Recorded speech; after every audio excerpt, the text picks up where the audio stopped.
Hey, I'm Dean and this is Legacy Voyage. In Season 1, I'm documenting my journey to earning my first 100K net worth as a full-time college student. Join me as I share some of the lessons I learned along the way. What is the cash value of your beliefs? That is a question that when I first heard, it completely blew my mind. Like, what does that even mean, the cash value? Because I've read a bunch of books, listened to a bunch of podcasts, and there's a common question that every single successful person, they all ask this question. And it's how do your beliefs serve you? For example, if you believe that you're being oppressed by the government and everyone is holding you back and there's no way for you to go and achieve something great. Honestly, analyze what you believe. Like, look at that belief and try to figure out how is that serving you? What is the cash value of that belief? And it kind of connects back to what I was talking about before is this idea of a growth mindset. And the person who I heard the question from is a dude named William James, my boy, philosopher, psychologist. He's a genius. But I've been reading some of his essays, listening to some lectures on that guy, and man, some of his ideas were actually mind blowing. This idea of pragmatism is so interesting to me. And especially the question, what is truth? That's really what this gets at is the heart of that issue. What is truth? And one of the ways you can find truth is something, well, at least the way he defines it, is what's useful. And not useful just because, oh yeah, I like believing that, so I'm just gonna go ahead and believe it and it's whatever. Useful in that it aligns with all of your other beliefs. And if you have a contradiction, then you have to wrestle that out. But for some of these beliefs, like for example, the helpless belief, the idea that I'm helpless and no matter what I do, I can't do anything. For some of these beliefs, they're completely they're costing you is what it is. It's like those beliefs have a negative cash value. And one of the thoughts I had is that, of course, those things are out there. They may exist. They may be oppressing you. And as a Tongan, I might go out into the world and people might look down on me or people might be racist towards me. Whatever happens, that may be a real thing that I might experience in the future. I may have already experienced it. I just don't recognize it. But one of the beliefs that I've taken on is that I don't have to point to that outside force and let it hold me back from doing the things that I want to. And that's one of the beliefs that I think has a lot of cash value. And when I say cash value, it's not just about the money, but it's also about, like I said before, it's about the usefulness of your beliefs. So that's the dominant question that I'm really just trying to live by. And I first heard about the idea of a dominant question from this book, talking about how the author, he was super excited because he went to go and meet Will Smith. And when he met Will Smith, he was in California and he was envisioning a nice, warm, sunny day. He got there at 5 in the morning, freezing cold. Everyone has their jackets on.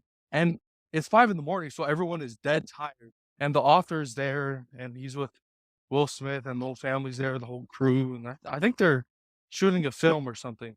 And then Will Smith comes out with some hot chocolate and he's singing and he's trying to uplift everyone, lighten the mood and make everyone happier. And then the author went and asked Will Smith, like, why are you doing this? What's up with that? And Will was like, my dominant question, the question I live by, I'm always asking is how can I make this moment more magical? And that's the question that he lives by. So after I read that book, I was trying to figure out, look through everything, really hone down on what my dominant question is. What's the question that I live by that I keep asking over and over and over again? And I think this is it. I think it's what's the cash value of this belief? When I'm trying to look at everything that I do believe, everything that I think to be true, that is probably one of the most fundamental questions that I'm gonna repeat over and over and over again is what's the cash value of this belief? Does it get me to my goals? Does it make me a happier person? Does it serve me in some way? So that's the lesson.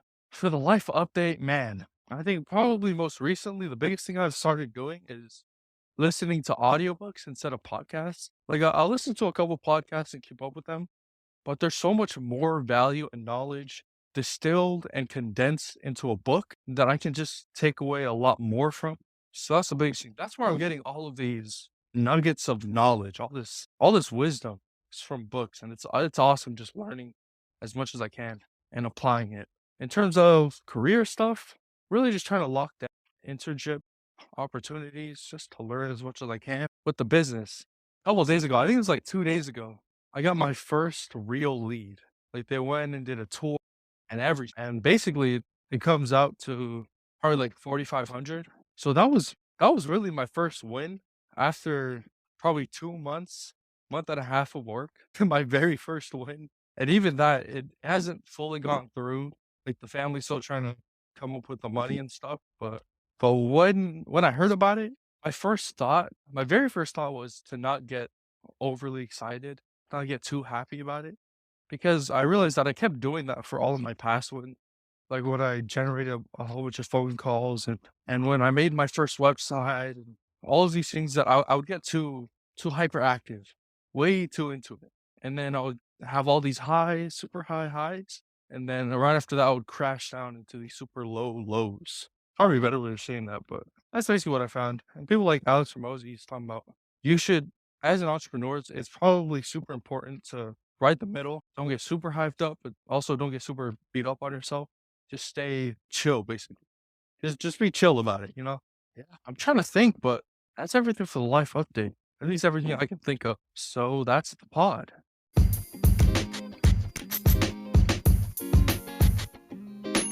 I record these episodes completely free to share success with everyone.